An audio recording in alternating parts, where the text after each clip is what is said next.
students. Today we are going to start with the third chapter of 9th ICSE biology, that is tissues. So what is basically tissues? The definition of tissue says that the group of cells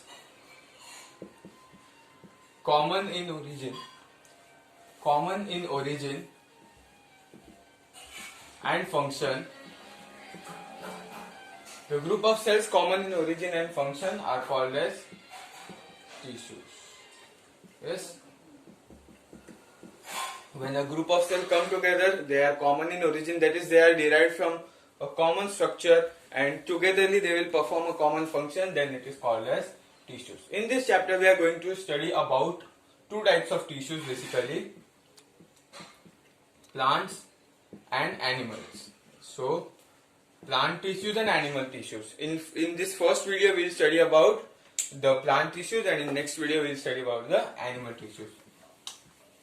So let's begin with the classification of the plant tissue.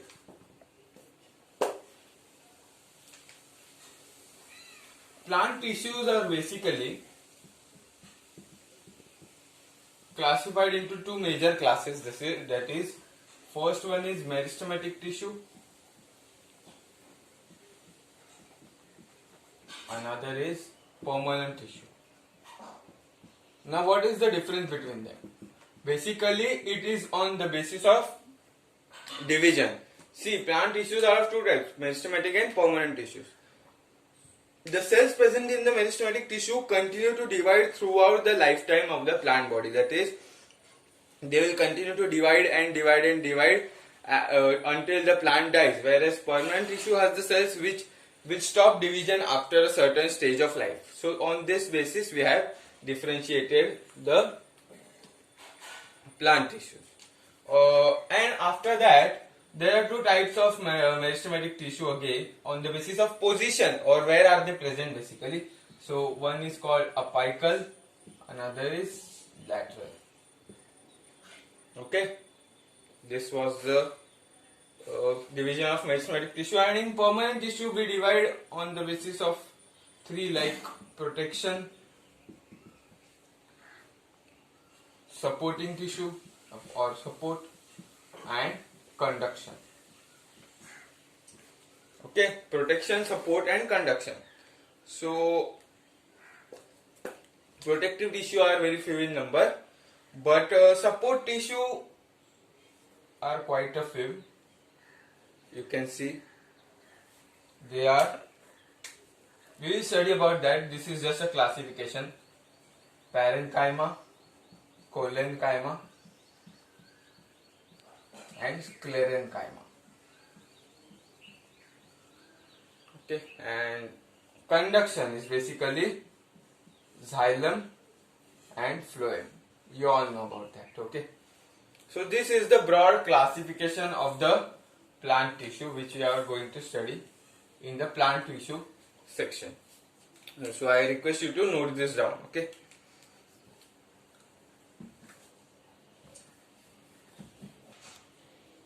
Meristematic tissue. These are rapidly dividing tissues. Okay, rapidly dividing tissues that contain cell which will divide continuously, and the cell walls of the cell are thin.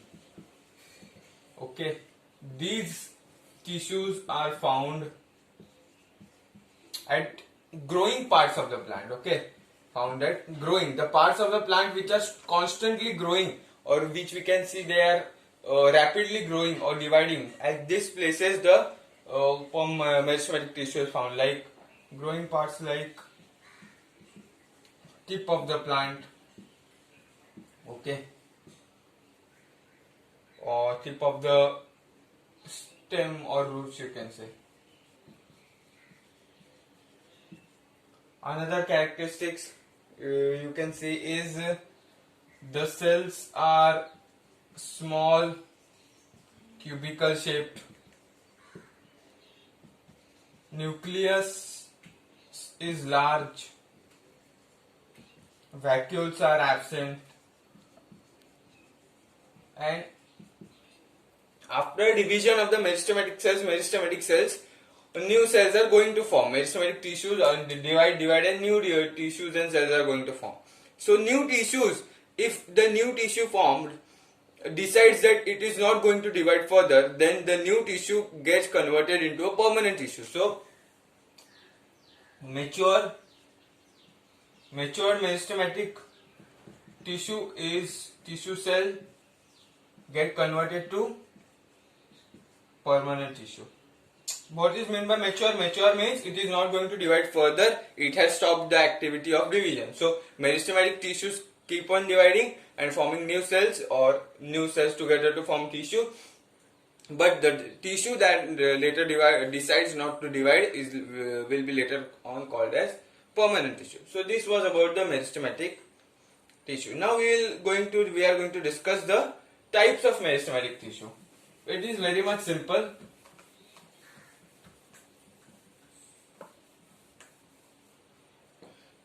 There are two types basically,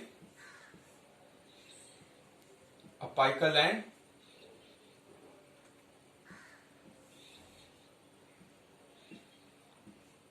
lateral.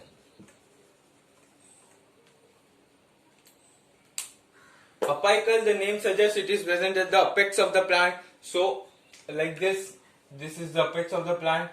Here the meristematic tissue is present. It will now, due to the presence of meristematic tissue, the length of the plant will constantly keep on increasing. So it is present at the growing parts or basically apex of the plant body. If a meristematic tissue is present at apex, it is called as apical meristem.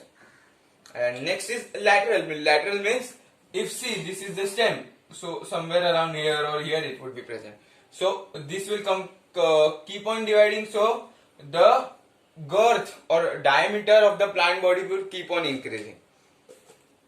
So the lateral meristem contains here the dividing cells which keep on dividing to increase the girth of the plant. Our lateral meristem is also called as cambium.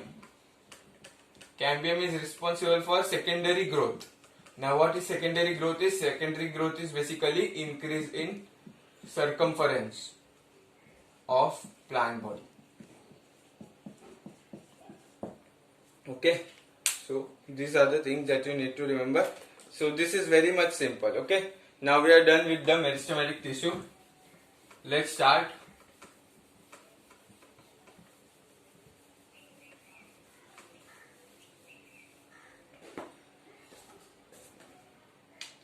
with permanent tissue. Going about the definition, the cells of the tissues that have lost the capacity to divide are called permanent tissue. Okay, the cells which were keeping on dividing, now that have lost the ability to divide, and they have after losing the ability to divide, the cells have decided for themselves to get streamlined for a certain function, so they get mature enough to perform a single kind of function and they are no more dividing, so it is called as permanent tissue or a mature kind. Why mature? Because it has lost the ability to divide and it is now focusing on performing a single or one or two functions of the plant body that would be helpful for the plant. So this is permanent tissue. First of all, we are going to see protective tissue. In permanent tissue, one type is protective tissue. So protective tissue, where are they present? Okay, they are present on the root surface, epidermis, etc.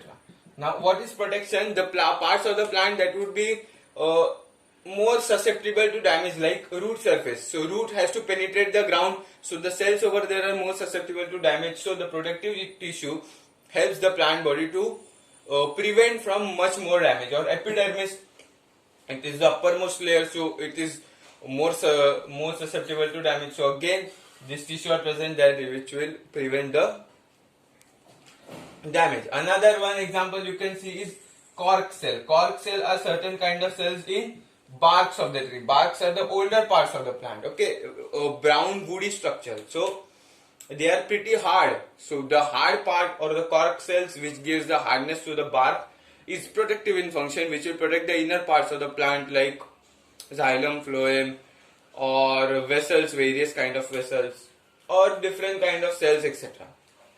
So protective tissue helps in protections of the plant body. Next we are going to see is supporting tissue.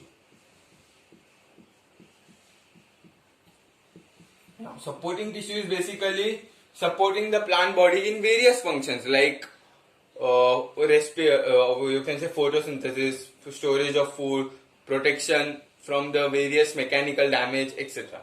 So on this basis we have classified into three parts: parenchyma, collenchyma, and sclerenchyma.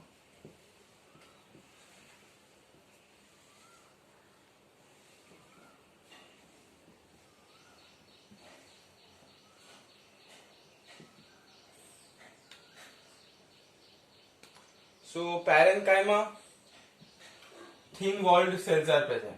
Thin-walled cells are present. Okay. They are responsible for storage of food. They are responsible for storage of food. For example, starch is stored in form of starch is stored in potatoes, etc. And they also provide temporary support to the plant. Temporary. So basically you need to remember is they are thin walled cells. Okay, thin walled. They are responsible for food storage and also for the temporary support to the plant body. Now basically what happens is some of the parenchymatous cells have chlorophyll present in it. So they are sometimes also called as, I would write over here, chlorenchyma.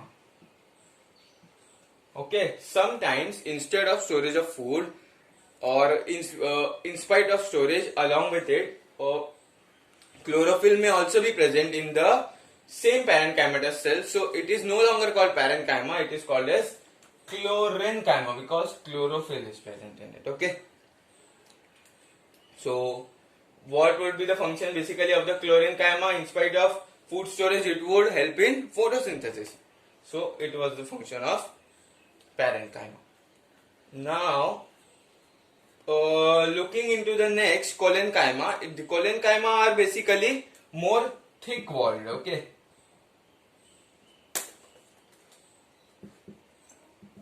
Thick walled.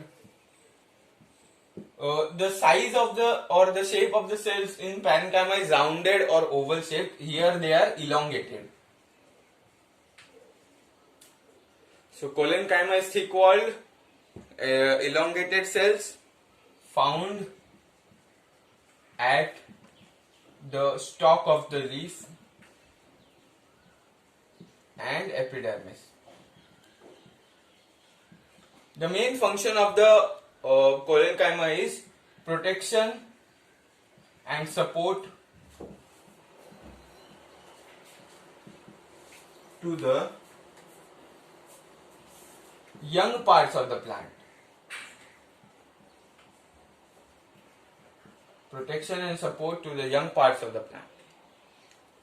Young, like growing leaves, growing flowers, growing bud, etc. So protection to the growing parts of the plant is provided by collenchyma. And next up comes is sclerenchyma. Now sclerenchyma has long cells, narrow cells, very thick wall,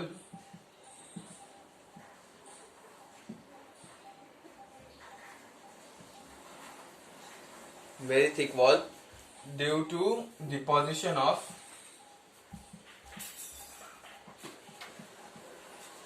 a substance called as lignin. Lignin is a substance deposited in the walls of the sclerenchymatous tissue, which makes it very thick, or which makes it very rigid. And the substance deposited in collenchyma is pectin. So, and function of sclerenchyma is providing. That is to provide strength to the plant so that the mechanical damage to the plant can be prevented. So this was about parenchyma, collenchyma and sclerenchyma. On the basis of supporting tissue, these three were divided: parenchyma, collenchyma, sclerenchyma. Parenchyma, thin walled, major function food storage. Collenchyma, thick walled due to pectin deposition, and function is protection and support to the young parts of the plant. And sclerenchyma, thick walled due to deposition of lignin, and function is strength providing to prevent the mechanical damage to the plant body. So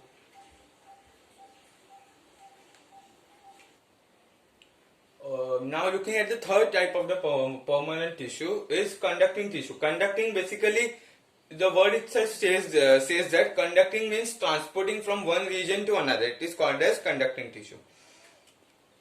So one is xylem. First one we are going to see is xylem. What the xylem conducts is conducts water and minerals. Okay. So conductance of water and minerals in plant body takes place through xylem. So four parts of the xylem we are going to study over here. One is tracheids, vessels, fibers and parenchyma.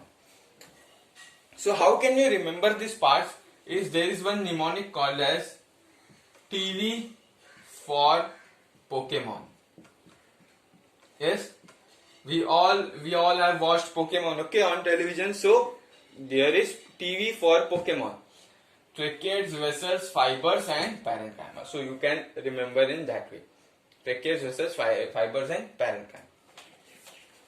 So tracheids are basically, so what you need to remember in xylem is tracheids consist of dead cells, vessels consist of dead cells, fibers consist of dead cells, and only parenchyma is living.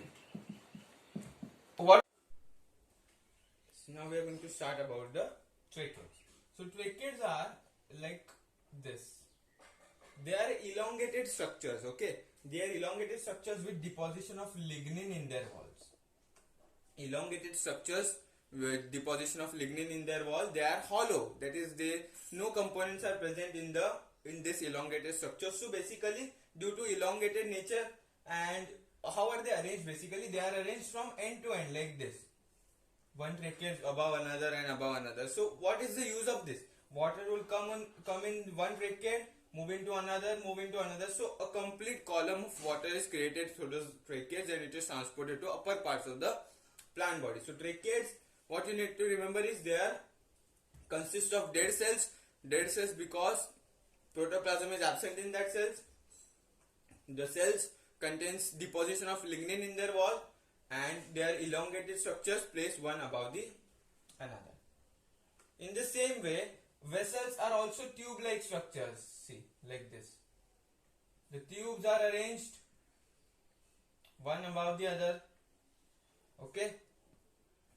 The tubes are arranged one above the other. They are elongated structures, tube-like structures.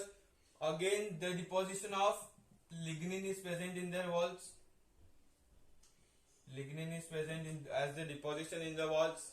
Again, they are dead, and due to the tube-like structures and connection of end to end, again the same thing. Conduction of water is very much helpful because of this arrangement. Coming to the next part is xylem fibers. Xylem fibers are basically also dead structures, and they are fiber-like structures. Basically, they help in protection of the plant body. Just remember about xylem fibers. It is not given in your textbook. Two things: protection and they are dead. Now xylem parenchyma. Now xylem parenchyma cells are living cells, and wherever parenchyma comes, its function is food storage. So along with a little mechanical support to the plant body, xylem parenchyma would perform the major function of the food storage. It is a secondary function, not the major function for which xylem is known for, but it is a function that xylem parenchyma will help in the storage of the food material. So these were the 4 parts of xylem: tracheids, vessels, fibers and parenchyma. TV for Pokemon: tracheids, vessels, fibers and parenchyma. Tracheids, vessels and fibers are dead and only parenchyma is living. So moving on to the next conducting tissue in the plant body is phloem. So these are the parts of the phloem that we are going to see. There are 4 parts: sieve tubes, companion cells, phloem parenchyma and phloem fibers. So basic function of the phloem is transport of food materials that are synthesized in the upper parts of the plant body, that is leaves. So transport of the food material from upper parts of the body to lower parts of the body, so that the lower parts too can get the nourishment. So 4 parts: sieve tubes, companion cells, phloem parenchyma and phloem fibers. So how can you remember this? See over here another mnemonic: Shinchan plays with fidget spinner. We all know fidget spinner, that was once very much famous. I can't draw, my drawing is not that good. Something like this. Okay. A fidget spinner was earlier very much famous. So Shinchan plays with fidget spinner. So S for sieve tube, C for companion cells, P for parenchyma and F for phloem fibers. Okay. So these are the things, so you can remember that. Sieve tubes. Now what do you remember about the sieve tubes? They are elongated cells, again placed end to end, and you need to remember a thing about this is they are anucleated. That is, anucleated means nucleus is absent in sieve tubes. So the conductance of food material from the sieve tubes would occur, but it would not be controlled by itself, because nucleus is brain of the cell. Nucleus controls all the functions of the complete cell. So absence of nucleus does not provide it the capability to perform its own function through its own will. Okay. So beside the sieve tubes, like sieve tubes are like this, they are arranged. Okay. So along to its side, companion cells are present. So companion cells are,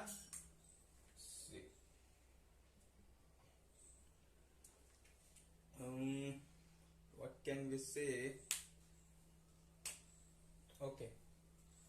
Companion cells are present in vicinity to the sieve tubes, like they are present very much near to the sieve tube. So whenever food appears, the food first comes into the companion cells, then it moves into the sieve tube cells. So what is the reason behind that? The sieve tubes lack nucleus, so the control of the functions of the sieve tubes is regulated by companion cells, which are very much present near to it. So presence of companion cells near to sieve tubes is because sieve tubes lack nucleus, so their function is controlled by companion cells. So companion cells are closely associated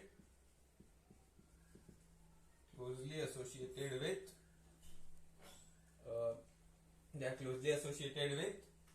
sieve tubes, and they help in their function, and they are living cells. Okay. Phloem parenchyma, again they are living, and what would be the function? Storage of food and providing support and strength to a little extent, but major function would be storage of food. And phloem fibers, they are dead elements, and the cells in the sclerenchyma are the cells in the phloem fibers are sclerenchymatous. That is, they are of sclerenchymatous type. That is, the deposition is of lignin. They are dead. They provide protection, support to the plant body. So basically, phloem fibers consist of cells which are sclerenchymatous like. That is, the deposition is with lignin. They are dead, and they provide support and strength to the plant body basically. So these were the 4 parts of the phloem that you just need to remember. Just have a look over it and take down the notes. So we have done with the plant tissue section. In the next video, we are going to discuss about the animal tissue. Last thing that you need to remember over here is xylem and phloem. They are together called as vascular tissues. Now vascular word comes from the origin of word vessels. Okay, vessels which are the conducting system. Vessels are basically conducting system of the living thing. In humans are also vessels present. So vessels in humans are called arteries and veins. So arteries and veins are basically also vessels which conduct the blood from one part of the body to another. Similarly, in humans also arteries and veins are called as a vascular system. So xylem and phloem also, xylem conducts water and minerals, phloem conducts food and minerals. So these two together are also called as vascular tissue of the plant body. And another thing you can remember is they are included in the complex permanent tissue. Like what happens is, just I would erase this. The classification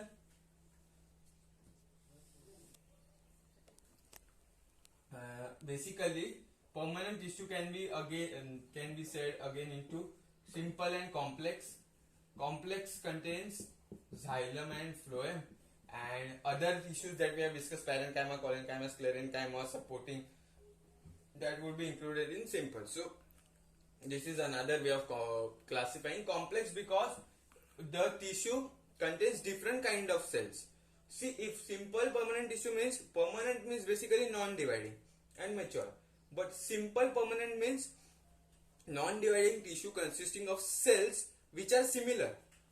But in complex permanent, non-dividing cells consisting of different kind of cells which are not similar. That is, they do not perform the same function, they perform different kinds of function. Like we have seen in xylem, 4 parts, tracheas, vessels, 5% parenchyma, 4 different kinds of cells, and each one has its specific function. So it is called as complex permanent tissue. So we are done with this one topic of this chapter, plant tissue. In next video we will continue with the animal tissue. Thank you.